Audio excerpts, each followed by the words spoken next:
Sir ఇదే sir flat మొత్తం ₹1,00,00,000 అవుతుంది. బాగుందా? నచ్చిందండి.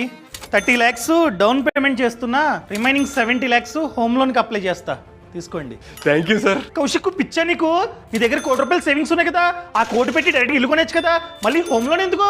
హోమ్ లోన్ ఏమైనా ఫ్రీ అనుకుంటున్నావా?